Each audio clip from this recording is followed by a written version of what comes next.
You are listening to the Therapists in the Hot Seat podcast with your hosts, Tom Coates and Tom Holland-Pearse. Hello, everybody, and welcome to episode 4 of Therapists in the Hot Seat podcast. This is a podcast where we discuss all things mental health and break down the barriers around all of that. And today's topic is on low self-esteem. My name is Tom Coates, and I'm here with my colleague Tom. Would you like to say hi? Hello, everyone. So my colleague Tom Holland-Pearse is here with us as well. And if all is well, you've just heard our brand new jingle. And I'm saying if all is well because things might not be well. And because we record this in one take and we don't edit it, there's no going back now. So hopefully you heard our nice new jingle. Tom, did you get the chance to listen to it outside of this? Yeah, I felt, I think I said it to you in the chat, but it's so relaxing. And your friend's voice is just like, oh, it's like getting into a warm bath. It is. It's There's a really reason nice. why I approached Colin for this. So a big shout out to Colin for lending us his voice Thanks, for the Colin. intro. And I'm hoping we can get some different variations on it for sort of different seasonal things like a Halloween spooky one and that kind of thing. Yeah, we do some like jingle bells over the top. You Yeah. know how on the radio they sometimes just add these bells over like pop Exactly the tunes? same, just with bells over the top. Yeah. It'll be the same. Good. Okay, great. Well, look, Happy New Year, everybody. And we can now actually believe it is the new year because this is our first recording in 2025. Today, we are going to be looking at low self-esteem. And I know that's going to be a topic that's going to be relevant for a lot of people. And I think, Tom, we reflected that this is a topic that we could probably do 10 episodes on, didn't Yeah, it's we? one of those things. It's so pervasive. And I find in my clinical work, rightly or wrongly, if you dig deep enough, without getting away from their main problem, you always have this sense of low self-esteem. It can always sort of be brought back to that. Yeah. Yeah, which is why I find it so interesting and a useful model, but we'll get more into that later. Yeah, I love the model. I think there's so much we can relate to with that. But also culturally, right? As being British, we're not meant to be big-headed. We're kind of, taught to be a little, modest and there. So that kind of forces us down that route in some way. And I'm sure we'll talk about that more in a little while. But before we do, remember we always follow a CBT structure within our podcasts. So I wonder, Tom, if we could start off with our check-in and maybe our homework review from last time. Sounds good to me. Sounds good. So how are you? How are you doing? Yeah, okay. So this morning, pretty full of anxiety. I can't tell if it's caffeine or not, but just got this sense of, I don't know, Have you been loading up? Have you been on the espressos this morning? just on the teas, so it's not even Oh, that hardcore. no. But No. I don't know, maybe 2 teas is my limit. Maybe I'm getting old, I don't know. Cheeky Tom. Yeah. Should have been our podcast name. Should have been. Yeah. So that's today, but generally I'm feeling pretty good. Still enjoying my new office space. Yeah, life is pretty fair and reasonable at the moment.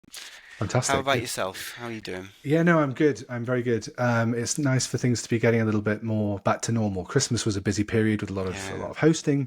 Yeah. New Year was a little bit more relaxed.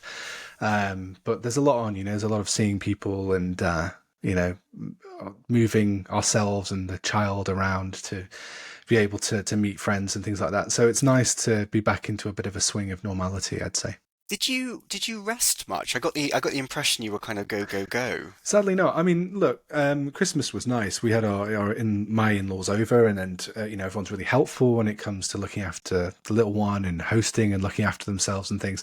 But they kind of left on the morning of the 27th, and in the evening we had another family coming in. Who's my family who, well, they're all my family, but, my side of the family.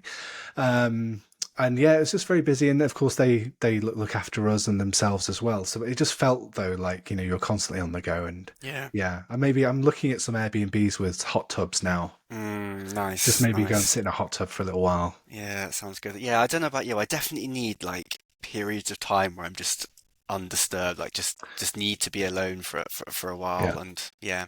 And did you get that? Fortunately- Because you were traveling, weren't you? Yeah, so I was in the Philippines, which was so it's interesting about culture. One of the main differences between England and Philippines is in the Philippines it's like open house policy. Right. Like we would be asleep at 8 a.m. and then you just have like someone banging on the door and they're dropping something round and then they'll come round and people just arrive for dinner and say, oh, okay, Right. we're kind of hosting impromptu. And at the start, my Englishness is sort of like, oh my God, they didn't call ahead. But by the end of it, you kind of just like relax. You just Yeah, sort of yeah, go with the flow a bit more. So it's, yeah, that was yeah. So it's a bit not more as bad as collective. I thought. Yeah, it is collective. It's very Yeah, much like nice, that. Like if you're nice. family or basically know someone in that family, everything is shared. It's very much like that, Sounds which great. is, yeah, it's very nice. Very Very nice. homely. Yeah, it's something we just don't have here. I don't really know why. Maybe because it's so cold outside, it's No, sort of foolish to kind of leave the people aren't house. leaving the house. Yeah. Yeah. Great. Okay. Well, look, I'm glad you got a bit of downtime and beautiful in the Philippines as well. That Mm. must have been really nice. Yeah, really good. Good. Okay. And your homework, Tom, can you remember what it was before the new year? I'm going to have to say no, but I think I can remember the one before that we were talking about with Hmm. self-compassion. I've kind of held on to that one quite tightly. Good. And that to me, although I haven't been amazing at it, actually, no, I have been quite bad at it, but I am definitely kind of ingraining it in my vocabulary almost that you don't have to be productive all the time. Great. Good. Like typically, if I work from home and I save an hour on the commute, I'll still wake up at exactly the same time, be at my desk at exactly the same Mm, time, but have an hour extra in which I will do work. So I'll sounds write a nice. blog or I'll do this. But I've been really trying to just have a slow breakfast or not Good. check my Great. emails first thing, just little things like that, which has been Yeah. pretty positive actually. Jolly good. Great. Yeah. And mine was about, trying to prioritize, sorry, my health a little bit as we move forward into 2025. And I think I've definitely done that. I think when I'm out on dog walks, I'm walking a little bit brisker. I'm not spending as much time stood around chatting to other walkers as who might be listening, by the way, to this part. So I'm not being rude when I keep walking. It's just that I need to get my steps up for this podcast goal check-in.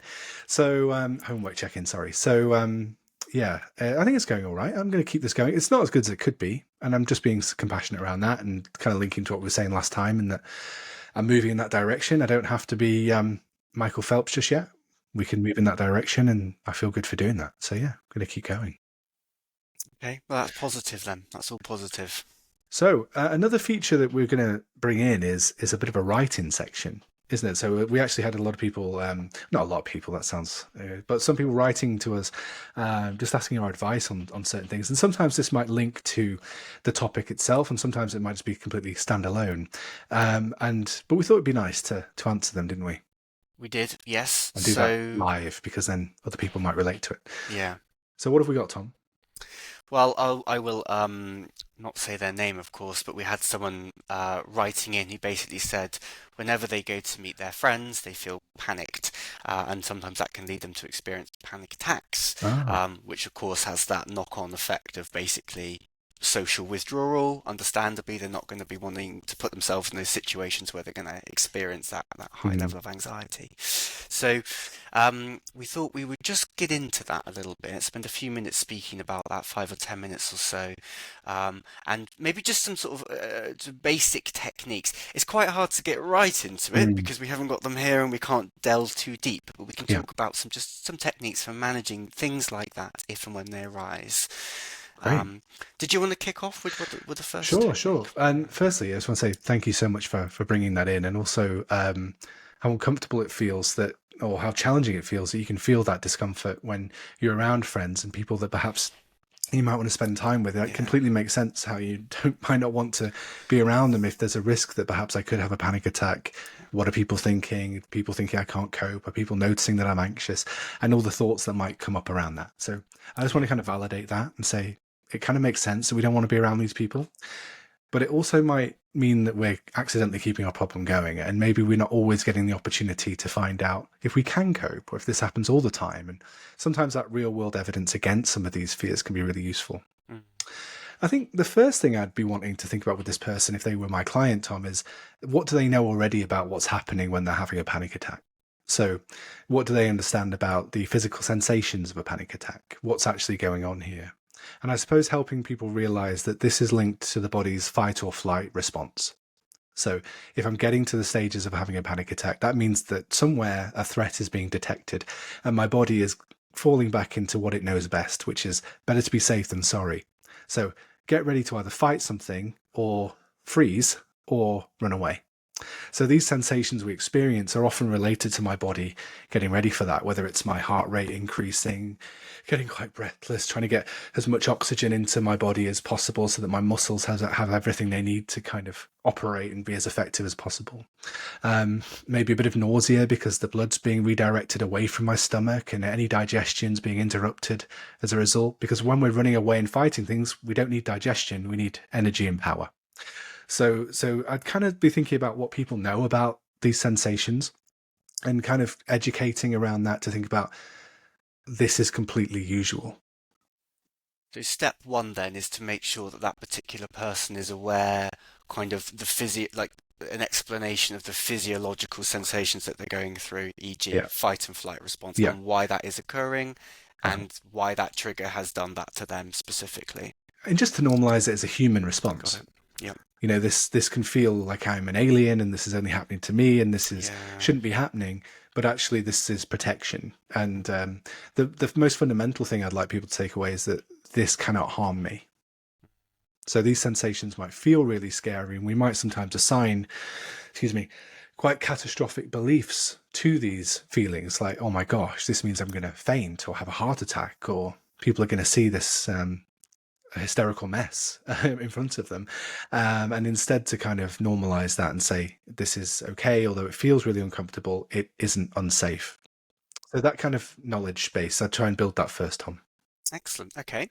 I think as well, there's a real kind of irony to being afraid of social situations in this respect, because I think probably we've all been there from time to time, and it's one of the most normal things in the world is to fear like maybe a social rejection or being humiliated in public or something along those lines.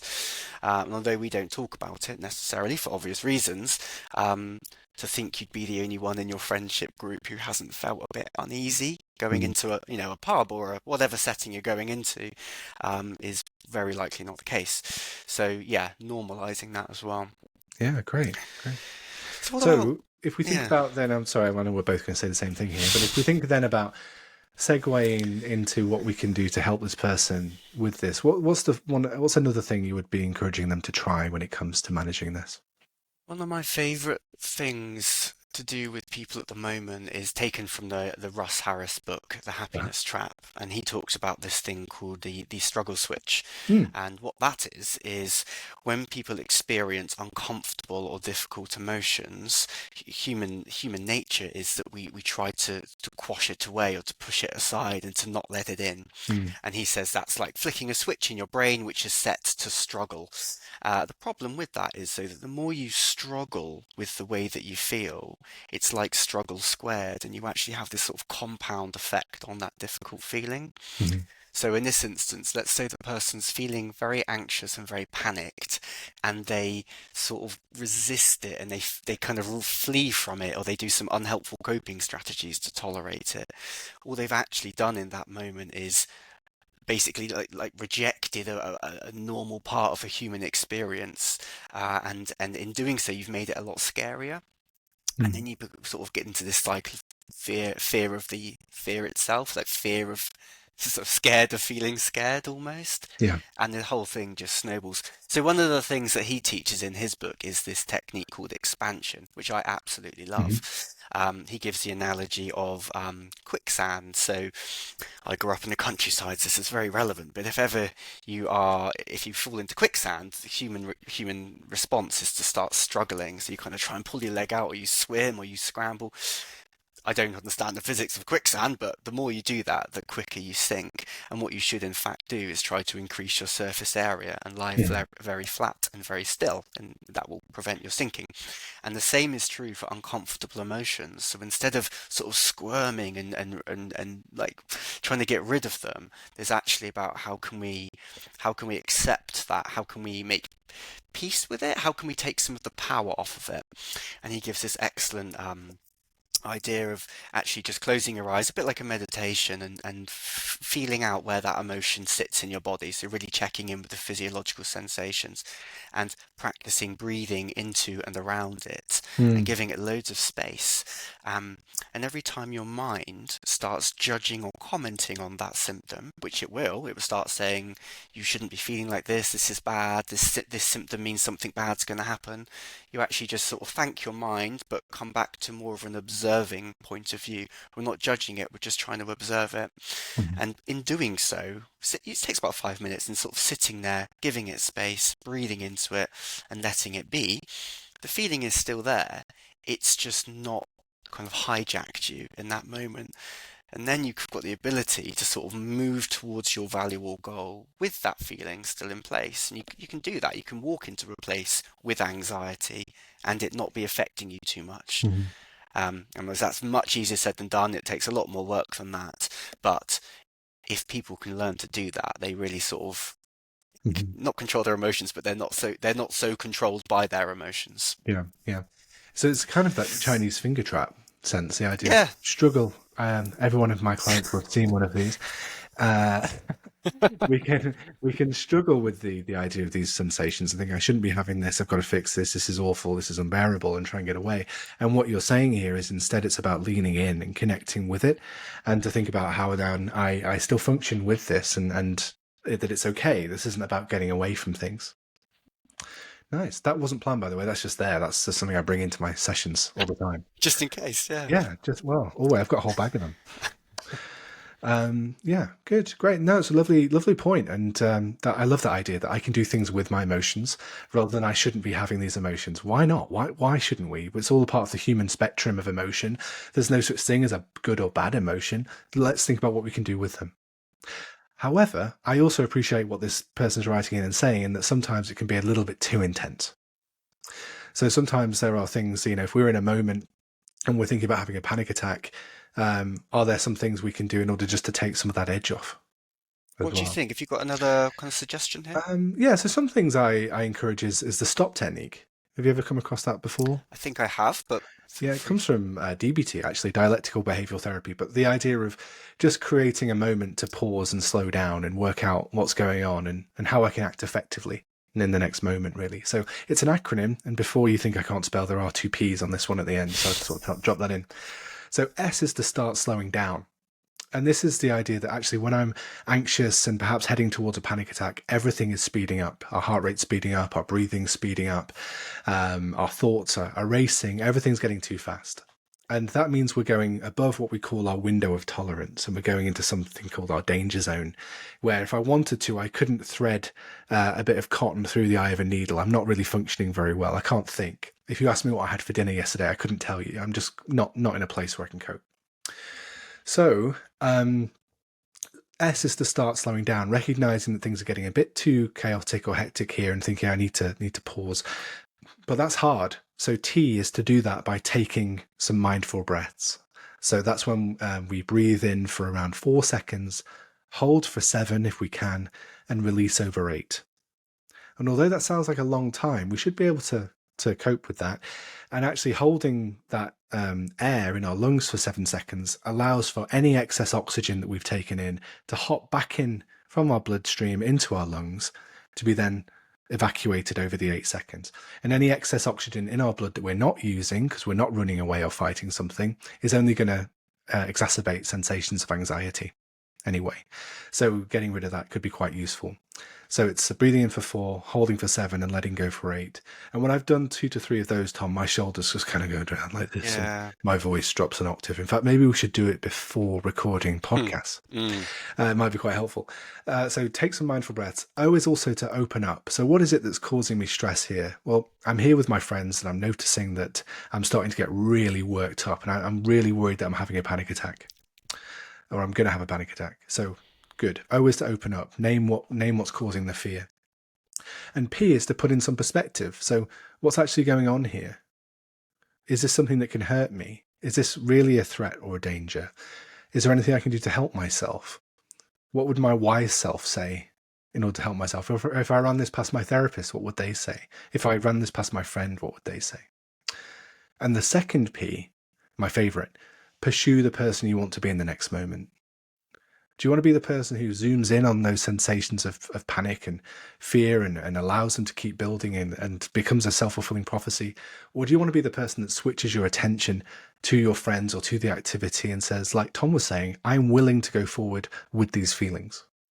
And I can suggest that perhaps if you do that, the less attentive we are to these sensations, the more I accept them, then it's much less likely to become a panic attack than if we're fearing them, dreading them, and focusing on them.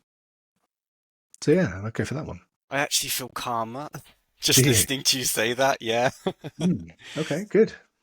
One thing that actually, yeah, when you said "oh" for open up, what I thought you were going to say is open up your body language as I think well. you could do that. You could Yeah, do and that. so I sort of like predicted that you were going to say that, and it just sort of opened up my body language, and that as well really just because I sit really far forward, like at a Yeah, me 45 too. degree angle.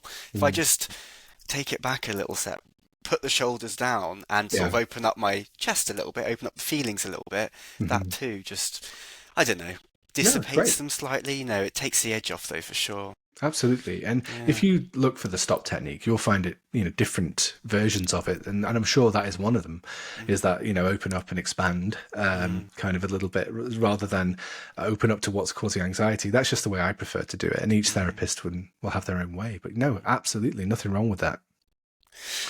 Another thing that just to help with that switching of attention is just to think about our senses and how we can use our senses to switch away from these uncomfortable feelings. Because where our attention goes, energy flows. So if I am choosing to be attentive to the discomfort I'm experiencing, so my breathlessness, my increasing heart rate, and my all catastrophic thoughts about what's going to happen next, whether it's fainting, a panic attack, looking stupid, whatever it is, if I'm attentive to all of that, that's only going to lead to an exacerbation in that. Choosing to be attentive instead to my external world and picking out things in a very sensory way. So listening to conversation, smelling this hot chocolate I have, tasting the hot chocolate I have, touching some textures around me can really help ground myself in the moment and reduce the risk of a panic attack. So just that idea of trying to get out of my internal world by using my senses, what I can see, what I can hear, what I can smell, what I can taste, and what I can touch, and then allowing that to help me be more present and taking that edge and that attention off the feelings. That's a lovely summary there. Hopefully, there were some useful Hmm. things for this particular person or anyone else as well that could relate to this. Um, yes, let us know by commenting or emailing us how that was for you. And please keep them coming because Yeah, that adds a whole extra layer. We love your voice to be in this. it's great, isn't it? Hearing Yeah, hearing these things, I really like it. yeah, it's great. And I can't wait to get guests on for this very reason, Tom. Yeah, Just that there's another voice, another perspective, different tonation and different, yeah, approach to things. So yeah, I'm really excited about that. nice. So Shall we move into our next section? good. Yes, excellent. Okay. So our topic for today is low self-esteem. And as we touched on at the start, we probably could spend 10 episodes on low self-esteem, and we probably will revisit it in different contexts later on. So low self-esteem in the workplace, low self-esteem in business, low self-esteem in relationships, all those kind of things. But for today, we thought it'd be helpful to do a bit of a broad overview of what low self-esteem is, just to kind of lay that foundation. And to talk about what it is, what it looks like, how it's developed, but also what can we do about it as well.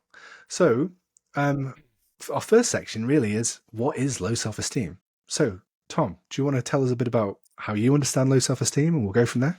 I will do my best. Me and Tom were discussing this shortly before the podcast, and it has definitions, yet it feels so pervasive and global. It's really hard to Mm. kind of actually word what it is. But I personally ascribe to the Melanie Fennell's model of low self-esteem, which is kind of I would say it was based on the Beckian cognitive model of Mm. depression, just a little bit more fancy. And what she says is, at the heart of low self-esteem, you've got these negative, well, we call them core beliefs. She calls it a bottom line. Mm. So I think that it's just semantics really. But this global sense of our worth or value as a person, and they tend to follow similar themes. It tends to be about inadequacy or not good enough or unlikable, unlovable, those kinds of things. Um, and these people will kind of have these beliefs instilled in them from early experiences. We'll give a bit more information on that in just a moment. But what we tend to look at therapy is the impact that those beliefs have on sort of our rules for living, which again we'll talk about in a moment, but our standards that we set ourselves operating in the world. How much do we think we're worth? Like, what are we worth that new job? Are we worth that friendship? Are we worth that first date? And how does these kind of global self-defeating beliefs guide our behaviour when we're operating off of them? Mhm. Um, that felt a little bit garbled. Is there anything you want to add to that, Tom, just to smarten it up a little bit? Yeah, I don't know if I can smart it up, Tom, but I just think, low self-esteem feels like a real long-standing um, view of our self-worth. And often, as you say, dressed with that very negative skew that I am not in any way good enough. I am not worthy. And like you say, often fueled by those core beliefs of that come from experiences in our earlier life. So this idea of just generally not being worthwhile, not being worthy, other people are more important than me. I don't deserve these kind of things. And as you can understand and predict, that then leads to huge significant impacts on how people live their lives. So people then might become more passive in their lives. They might not choose to make decisions. They might not choose to stand out from the crowd. They might not go for opportunities, and those more day-to-day aspects of that. So low self-esteem can be a really heavy bag for people to carry on their back that then leads to real influence upon their life too. Yeah, and there's that kind of confirmation bias that can come from it as well. Because if we don't feel we're worth X, Y, and Z, and therefore don't put ourselves forward, it kind of gives evidence to the fact Of that we course. weren't ever going to be deserving of that anyway, because we haven't got it. Yeah, and we Um, don't really get the opportunity to see if we are worthwhile. If I put myself forward, then, or if I make a decision, people might judge me or think badly of me or see that I'm not good enough. Well, if that then means I don't make decisions or don't take an opportunity, then I don't get the chance to disconfirm that, do I? So it becomes, yeah, like you say, a self-fulfilling prophecy yeah. of disappointment, and it can lead to real resentment. I don't know about you, Tom, but I've worked with a lot of people with low self-esteem who can be like, why am I always second? Why am I never thought about? And it can be really punishing for people. Yeah, and I think it's a really particularly scary kind of disorder to overcome because you're going to have to challenge some of those deeper seated beliefs, and Yeah, sometimes that takes real life exposure tasks in order to achieve that, and that yeah, that can be pretty terrifying for people at the start of therapy. absolutely. But I can't help but feel, Tom, when I explain this to people, they don't half go, "Oh my gosh, Yeah, that makes so much sense." yeah, And how sometimes we might take these beliefs into our adult life. And if they're not updated, it then influences the way we live and what we do and how we feel. So, yeah, I think although it can be challenging and be quite exposing, I think a lot of people really understand it. I wanted to talk a little bit about the difference between low self-esteem and some other commonly experienced mental health difficulties, which, if you think of it like a Venn diagram, there's a lot of overlap here. So just for sort of academic reasons, I thought if we just kind of delineate that slightly for the purpose of this conversation. Um, and I think the two overarching disorders that I see tend to be depression and social anxiety. They're almost like a little triad of trouble. So when people have got low self-esteem, understandably, depression can kind of lurk as they don't, they socially withdraw, they don't put themselves out for opportunities, and as a result of it, they can feel really, really depressed. Um, and social anxiety as well, when people don't feel they're enough, perhaps for the social world, they can become very, very anxious about going to see people. But some clear distinctions just to help us navigate that, especially with social anxiety, is low self-esteem tends to be about these pervasive global negative self-judgments that flare up not just in the social world but sort of across all domains of life. And social anxiety tends to look a bit more like an intense fear of the physiological symptoms that they experience in social situations, e.g., sweating or blushing, or shaky hands, or a slightly wobbly voice. So those two things, they can easily become hand in hand and overlap. But if we look at the clear delineation, that's how you can tease those two things apart, and that's useful for when treating people to make sure you are doing the right thing by that individual. Yeah, absolutely. And when it comes, I mean, look, I've as therapists, when clients are coming to us, we look very serene and calm like this, like yeah. But inside, you'll see our little feet, sort of like the Yeah. duck's feet underwater, swimming, because we're always thinking, actually, what is the best way of understanding this person's experience? Is this best explained by depression, social anxiety, and low self-esteem? So it's always important that we have that curious, investigative approach. And I love, just to help me with that, Tom, when it comes to social anxiety versus low self-esteem, is the desert island question. You use Oh that one? yeah, I have, but go for it. I haven't Yeah. used it for a few years, No, so I haven't. Well, no, that's a lie. I have, but it's something I haven't talked about probably outwardly for a couple of years. But it's just the idea of okay, so if I was to pick you up and put you on a desert island with how you're feeling, and you yeah. had everything you needed there, you had all of your electrical goods, you had Wi-Fi, you had food, you had water, would you still be struggling? And what you tend to see is that individuals with social anxiety would say absolutely not, because their triggering stimuli, other people, and judgment from other people has been removed because you're the only person on that island. Sure, you might get a delivery every week of your food goods, but other than that, it can just be airdropped in maybe to avoid any contact. Other than that, they don't see anybody. So anything that would usually trigger the fear has been taken away. But if it was low self-esteem, actually, that's not about other people. That's about how I'm viewing myself. And because that difficulty then is internal, it wouldn't matter where you are, whether you're on a desert island in the middle of New York City, surrounded by people or whatever. It's going to be a problem.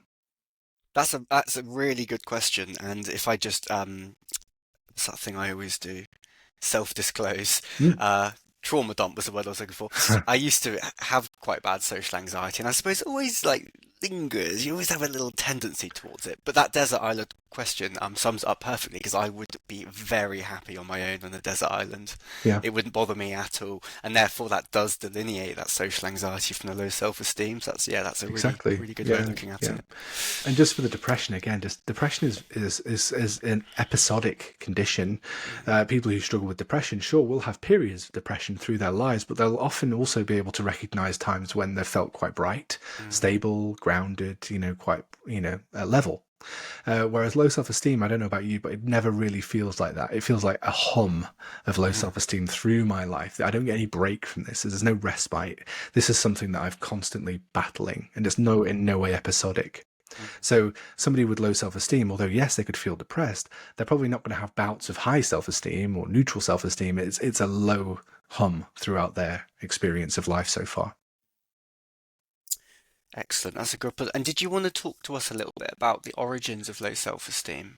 Yeah, sure. I'll do my best. So again, it's different for everybody, and I'll try and operationalize it with an example. But as we've already touched upon, low self-esteem will often originate from our earlier life experiences. And I don't want to go super Freudian here, but this idea that when we're younger, we are trying to make sense of the world, how the world works, who's a good person, who's a bad person, who's looked up to, who's respected, who's not, who is, what are my strengths, what are my weaknesses. And so through those early ages, I'm like a sponge taking in all this, trying to work out my standing in the world and how this all works and who I am. And so from our early experiences, whether they are directly affecting or indirectly affecting, I can take certain messages about myself and how the world works. So, for example, if let's say in my earlier years, maybe late primary school, early secondary school, let's say I wasn't very good at maths and I was really struggling with maths. Maybe that was true. Maybe this is a real story. I'm joking. But maybe, no, actually it's not. I wasn't good at maths. But let's say I then had my homework and I was taking my homework to my teacher, and my teacher was giving me low marks on it because I wasn't very good at maths. And I was trying, but my teacher was just saying, no, don't bother. There's no point. Just hand it in as it is. Just forget it. You're never going to be a mathematician. You're never going to get anywhere. And I know that's quite a vivid example, but a very obvious example. But from that, I'm going to take a message maybe that I'm not as intelligent as other people. And if I take that message on and really integrate that, that becomes a core belief of mine. And those core beliefs then can come with us from our earlier life, from that moment perhaps, into our teenage years, into our early adult, and into our later adult life. Now, because those core beliefs are often very negatively skewed of, I'm not good enough, I'm not as intelligent as other people, I'm not worthy of care, support, attention, being listened to, because they're really, really painful and destabilizing, I try and protect myself from those as much as I can. So I will build a fortress around those rules because I don't want anybody to see them and to be exposed and for people to think that they're true and that they're seeing the real me. So I will develop rules to live by. So for example, with my idea of not being good enough or not being intelligent enough, let's say then in my adult life, I have to lead a project and I have to look after a team. And I'm thinking, oh my gosh, this is a real threat here. They could see me, I could be exposed. So I might then live by my rule that if I put lots of work in, delegate a lot of stuff, maybe overwork, then people won't see that I'm not good enough or I'm not intelligent or I don't understand things. So then let's say everything works out and everything's okay. My rule has then been reinforced. I've thought, well, okay, by living that way, then my core beliefs have not been exposed and I'm okay. But there are times, as we both know, Tom, when our rules are broken. Perhaps when I'm leading that team, someone says to me, I'm really sorry, I don't understand this part. Can you explain that to me?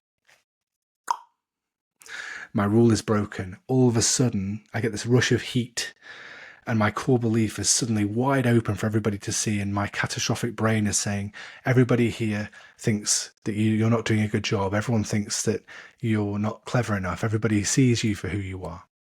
And that can lead then to a huge impact on our emotions and our behaviors. And we'll behave in certain ways to try and cope with that as well. Yeah. I've probably not done that justice, Tom, but that's... No, you don't. That was honestly brilliant. That was really good.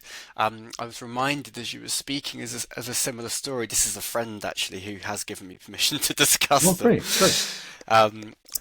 They obviously will remain nameless. So when I was at uni,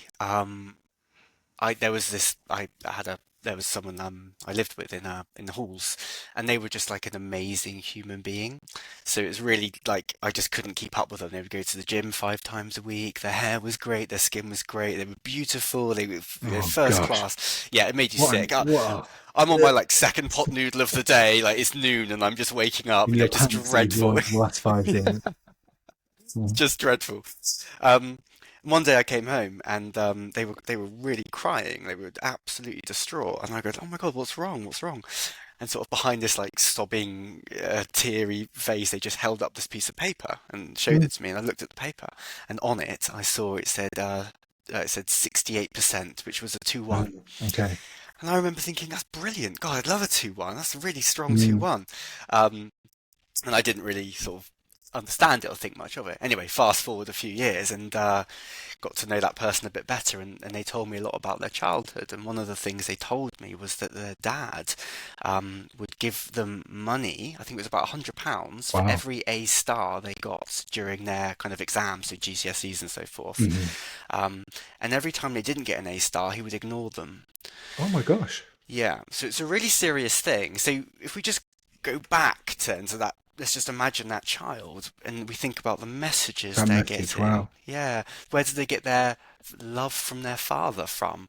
Well, only if I achieve. Exactly. And if I don't achieve, then I'm unlovable or something. I get the cold shoulder. And, do that to a child for several years. And that core belief, as you were saying, is really there. I don't know what it was. Maybe I would predict something, I don't know, failure or something. I don't know what it was, but something like that. They learnt that unless they were, perfect, then they are an abject failure who's completely unlovable or something like that. Yeah. Fast forward them into their early adult life, and you've got someone that remember how I said how perfect they are? I wonder where that came from. I wonder why, like you said, that fortress. I wonder how they're protecting Yeah, that core yeah. belief from coming true. I wonder if they're overcompensating here, and Mm. that's why that 2-1 really cut them to the core, because to Well, them it felt like a failing. yeah, it broke their rule, didn't it? Getting Yeah, the 2-1, although a 2-1 is amazing, yeah, breaks the rule of I must be perfect to be loved and accepted. yeah, And therefore yeah, they're feeling very ostracized and disconnected and unwanted. So that makes a lot of sense to me. If those beliefs aren't yeah, updated more compassionately, yeah, to think actually it's okay to do really well and I'm still accepted and loved, then they're going to feel, oh, gosh, I can't even imagine that intensity of how they felt that. yeah.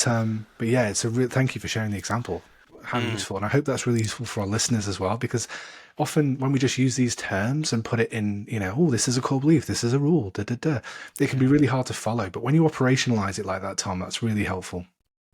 Yeah, and unfortunately for them, I think they're sort of victim of their own success. Like you said, they were so competent and capable at protecting their core belief. They never, by always being quite successful academically, they never really learnt that you're still worthwhile Right. even if you aren't perfect. Well, So, you know, it's not too late.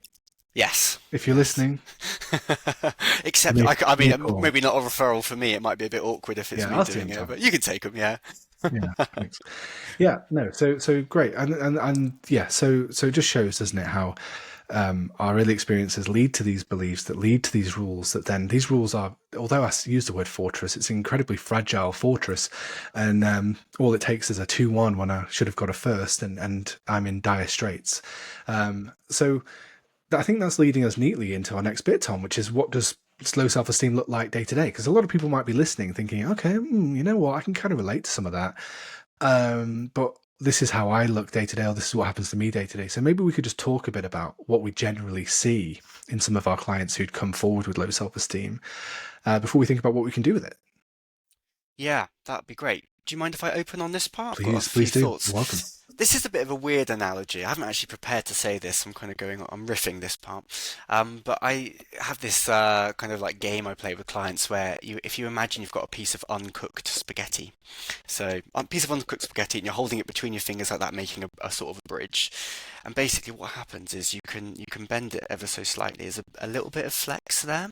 But if you obviously bend it all the way, it's brittle and it's going to snap in Uh-huh. half.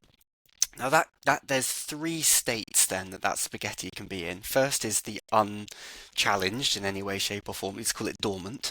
Hmm. The next one is slightly bent, and the third one is definitively broken.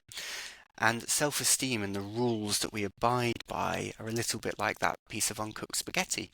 And depending on which state it's in, can often depend on the particular set of symptoms or emotions you're dealing with.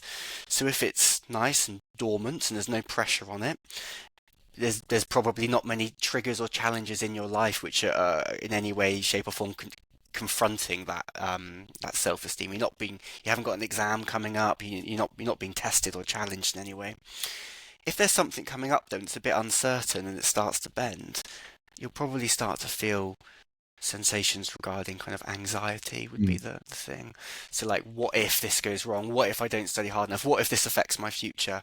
Um, you're going to be lost in your head, lost in your thoughts. You're going to have a lot of the fight and flight response symptoms that we mentioned earlier as well. Yeah, yeah, And this is a very whistle-stop tour, so we can go back over it in a sec. But that's great. the other thing is, if you've actually violated your rule for living, so my friend with the 2-1, My it's spaghetti confirmed now. Yeah, violated my spaghetti. yeah,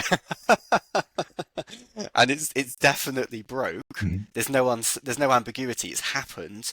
Then depression can be the Yeah, fallout of that. So I am a failure. I am useless. I'm going to amount to nothing. excellent. Heavy rumination and self-critical thoughts, and then you can get into your depressogenic Yeah, behaviors from there, withdrawal and so forth. So yeah, I good think in summary. terms of how it looks, it can kind of depend. It depends on where you're at with things in your life. Yeah. Do you want to add to that? Again, I feel like No, I you are waffled. spot on. I completely agree. I mean, I think that's a really nice way of putting it. And if my rules are broken, then there's not much I can argue about it. It's then okay. I have to suffer the consequences of that, which Yeah. means my core belief is fully exposed.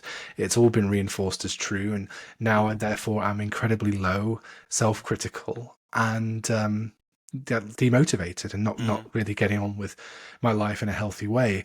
But there are also so many threats in the world where my rules aren't necessarily broken yet, but they could be. Like like in our person who wrote in, like going to see a friend. Social scenarios are high risk situations that my rule hasn't been broken yet, but it could be. And because it could be, if I don't like that uncertainty that it could be, I need to then prepare. And I need to be ready.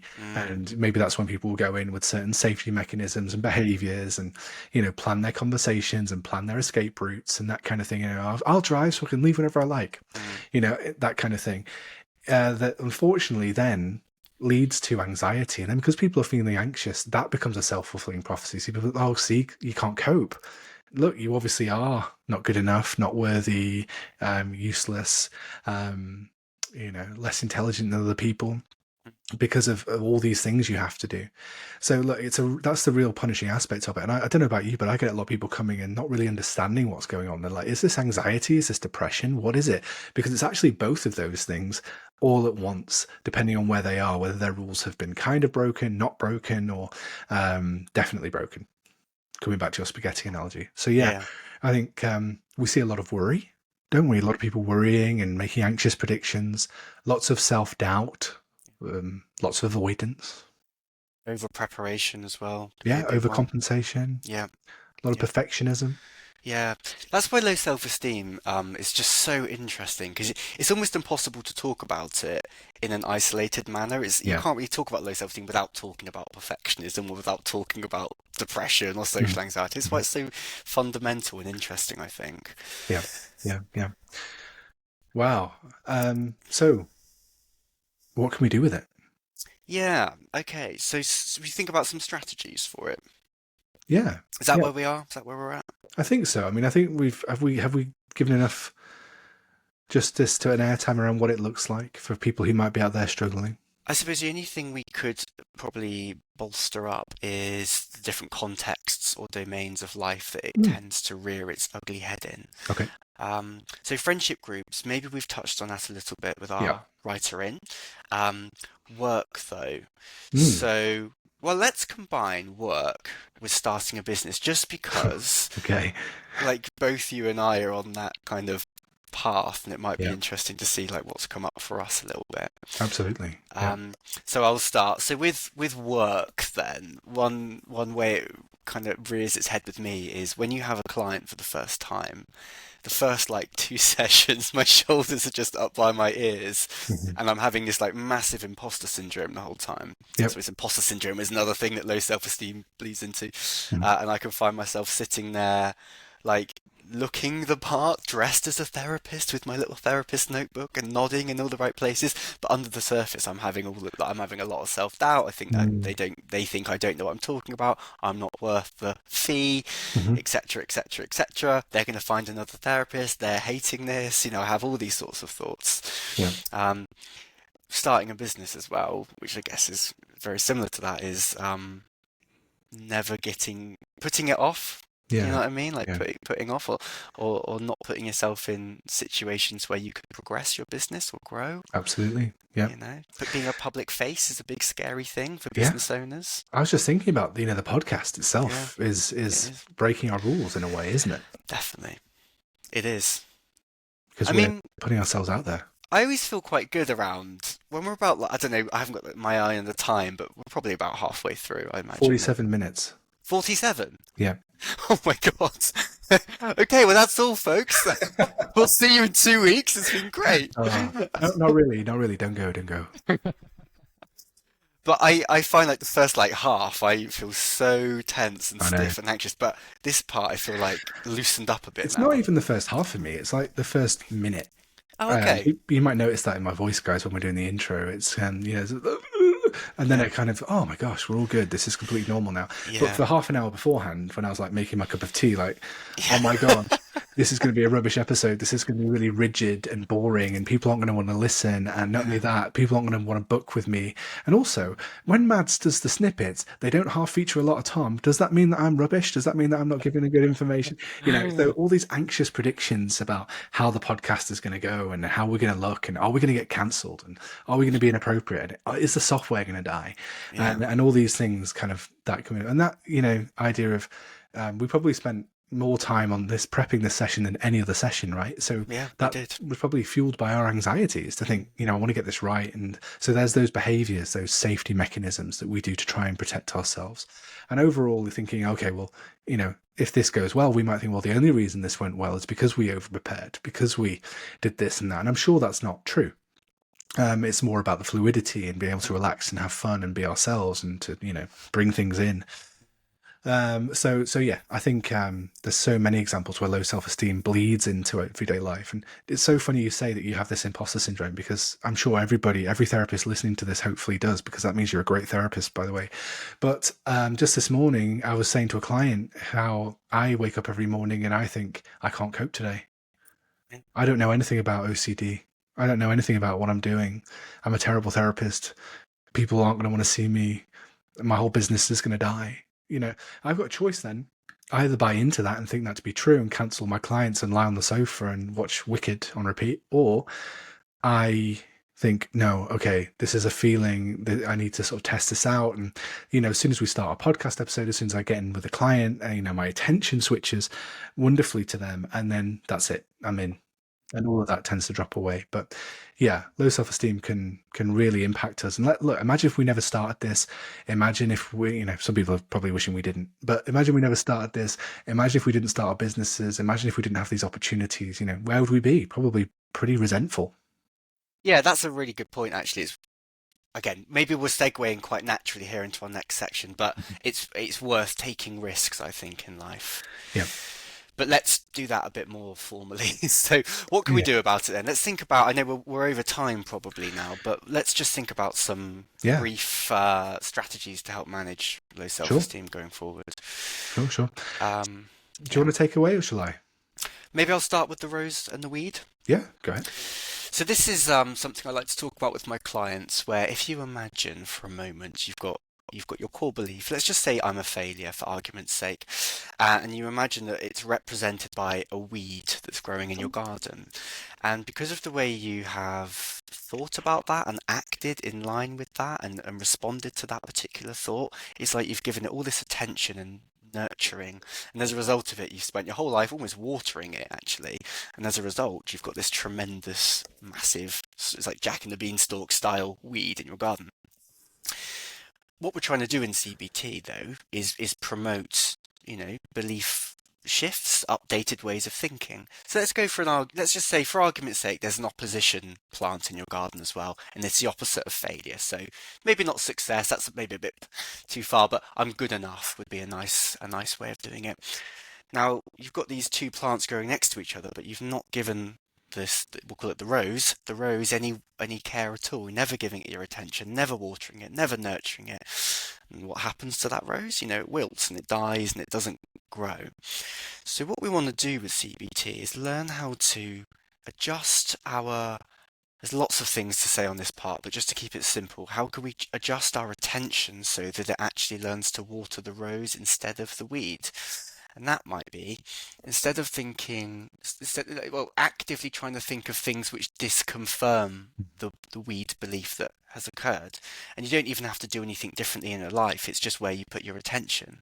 And you might think, yes, I felt like that social interaction went horribly and I'm a complete failure. But actually, they did text me after.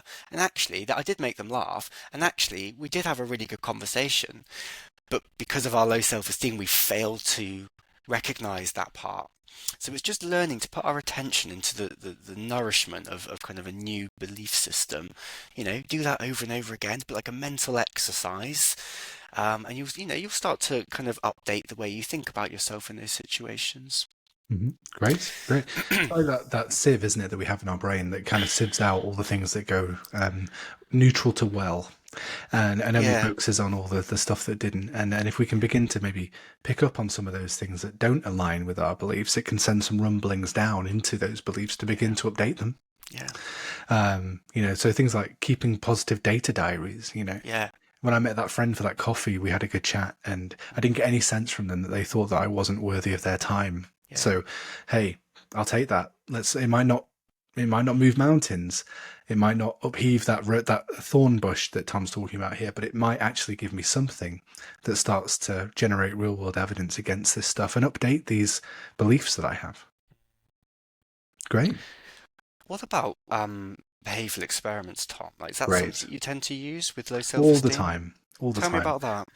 I just think there's such value to behavioural experiments. So for anybody who doesn't know what a behavioural experiment is, it's a way of testing out any beliefs or predictions that we might have about ourselves or certain scenarios by gathering real world data. So in the words of Elvis Presley, and I'm sorry, I apologize, Tom, I wasn't planning to do this. A little less conversation, a little more action, please. Right? Is that we can talk about this all day, but nothing's as powerful as actually getting real world evidence against this stuff. So a little less conversation, a little more action. So getting real world scenario evidence against my beliefs, or for them, really, if it goes that way, and we'll work with that too. But just this opportunity, really, to find out about things. So that could be, I don't know, if I have an anxious prediction about what will happen at work, if I put myself forward to lead a project or to be a part of a certain team, and my anxious predictions are saying, oh, you won't cope, they'll see you for who you really are, they won't want you, they'll see you're not clever enough to do this, then actually putting myself forward and taking that risk and seeing what happens can, okay, well, they said yeah. And here I am now, and I've got my jobs and tasks to do. That might lead to other experiments themselves, but actually this opportunity to not fall into my same old traps of avoidance and to test out these scenarios. Okay, great. So you're putting yourself in new situations which could either disconfirm negative beliefs or reaffirm useful beliefs. Yeah. And I suppose there's going to be an element of, like, I could see that being quite scary for people as they do it. Yeah. Oh, yeah. I think that all of this work, and I'm sure a lot of work around CBT, as you'll notice, is about stepping into the unknown and seeing what we see. If this fog of uncertainty in front of me is actually worth the fear or not. And if not, that's a wonderful learning opportunity. And if it is, then that's also a learning opportunity. We can think about what that means then. So, yeah, I think taking a bit of a risk and seeing if these outdated beliefs or predictions are actually worth buying into, or whether I need to start thinking about a more compassionate, updated view. Yeah. So I use behavioral experiments to test out anxious predictions, but also to help people test out some of their self-critical beliefs. So if I start talking to a new person at school, college, work, they won't want to talk to me. They won't want to know. Okay, well, what would it be that tells you that then? And let's go find out about that. What about how, just to sort of like round off some of the things we've talked about, how could you use a behavioural experiment in light of updating a rule for living, do you think, or like giving a bit of flex there? Yeah, so I suppose rules for living are designed so the rules for living are the things that we do to protect us from our core beliefs feeling true, right? So coming back to your friend, if I always achieve, then I will be accepted and loved. So a behavioural experiment could wonderfully test that out by purposefully not achieving, purposefully not doing so well in something and seeing what happens, doing something to a good enough level and seeing if I'm still accepted. So some of my clients, for example, will be in meetings, hopefully today, making errors and then watching their colleagues like a hawk and seeing if they get any indication of judgment or belief that they're not good enough or they're not worthwhile or not intelligent from that. So I think, the rule that I must always be perfect, I must always do things really well. If I people please, then I will be accepted. Well, how about saying no to somebody and seeing if you're still accepted? Yeah. What would that look like? That would be, okay, thank you. And then the next time I see them, they say, hey, Tom, how are you? Do you want a coffee? Oh. So they're still okay with me, even though I said no and fundamentally ruined their life. Okay, great. What's the learning there? So I think behavioral experiments are wonderful opportunities for breaking our rules and seeing if it really is as frightening or scary as my brain wants me to think it is. Yeah, and I always go back to spaghetti therapy, as I call it. I always think of it as like you've parboiled your spaghetti. It's not so limp and floppy. It's got no like it can't carry any weight. You've just got more. It's not brittle anymore. It's got Mm, you've still got a standard. You still of do want course. to do well. You still enjoy work and putting effort in and all those Yeah. sorts of things. You just don't crumble every time there's a spelling error in an email or a slight bit of negative feedback, should we say, or Yeah. constructive feedback, something like that. And I think you're raising a really good point, is that we're not saying drop all of our standards Yeah. and don't be good enough. I think a lot of people fall into that trap of saying, if I don't get 100%, then I'm a failure. And it's very black or white.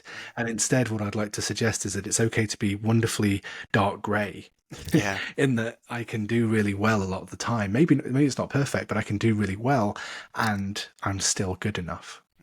I'm not Yeah. saying down tool everything or that you'll go completely the other way. If you just because you don't please everybody doesn't mean you become a fundamentally arrogant, rude person. And to get to see that flexibility with the spaghetti, that we can be assertive and still accepted. Excellent. Okay. That's great. Again, I feel like we could just keep on talking, keep on talking. So maybe in the Yeah, yeah, interest of sure. time now, we should think about some homework for ourselves. Yeah, yeah. So, What do you think? How about I might set myself a behavioral experiment. yeah. I'm not sure what yet. I think one of my yeah, I think I struggle to say no to people. I think I can I might try and set a boundary with someone. I haven't decided what it Interesting. will be yet, but I think I should try and set a Is it boundary for me? Are someone. you setting a boundary Yeah, with me? because if I set one now, you can't say no because you'll know what I'm doing. No, exactly. Yeah, and we're live, so I can't really throw a diva fit in here. But yeah, no. So okay, so maybe setting a boundary. So let me ask you a bit Yeah, about that. yeah. If you don't mind, tell me No, to back please, off. please go Please for tell it. me to Yeah. back off. But talk to me about that people pleasing then. So Mm. if somebody came to you with a request or saying, Yeah. "Oh, Tom, let's go see that film," or "Let's go Yeah. out," what would that bring up for you? I think the initial thought is it's a fear of upsetting someone, Interesting. and then the probably deeper down core belief is unlikable, I'd say, Okay, something like that. so I will upset somebody. Yeah. That will be what happens in the first instance. And what Yeah. that will do is confirm your belief about yourself as being unlikable because this Yeah. person's upset with you. They perhaps don't want to know you. Yes. So my protective strategy there would be to simply, not, I would just say yes, probably. I would just do the thing, even if I really didn't want to, and it really Mhm. wasn't quite what I needed on that day. I would say yes. And how would you feel then? Oh, annoyed because I'm doing something I don't want to do, or I'm out and I want to be in, or it's something it'd be frustrating and irritating. Okay, Yeah. great. Well, not great. I don't mean great in a great way, but it's great that you're noticing that. So you could Yeah. actually put yourself out for the benefit of other people, and you're starting Yes. to notice that that's not always that helpful. Absolutely. Absolutely. So I So think how are you going to do this a bit yeah, differently then? What are you going to do don't differently? know what I'm gonna do. I don't know what could I do? Maybe this is something I can feed back on when I've designed it in our next session. Hmm. But I think what I'm going to try and do is reflect on a boundary that I've got for myself, and I'm going to have a go at instigating that boundary. I'm going to set it out for someone. I'm Yeah. going to put the boundary out. That's what I will do, and I'll put the details on that a bit later. Okay. Okay. And Great. I will report back with how it went and how So I look forward to felt. hearing how we get. So talk to me. What will tell us that it's gone poorly? What would that look like? Could he be They, lose a friend or? yeah, the person who I'm thinking of would be annoyed with me, and that Okay. I would get that from their tone when they communicated with me next, Okay. Cool. if they communicated with me at all. Interesting. Okay. Yeah, yeah. Good. Good. And if it went well, what would that look like? If it went well, then they would agree to my Demands. yes. They would agree to my boundary and the friendship or working relationship. Don't It really isn't about you. Don't worry. I know it sounds exactly like Great. about you. Great. Um, This is wouldn't about be me, isn't it? yeah. It wouldn't be That affected. sounds like something you'd say if it was about me. Yeah, he doth protest too much. It's not Yeah. about you, honestly. No. Okay, Tom, Yes. whatever you need, just still love me. Okay. That's what I'm going to do. How about yourself? Is there anything Yeah, you would I've want been to think racking my for? brain, Tom, and I Yeah. think I'm the same. I think I'm going to.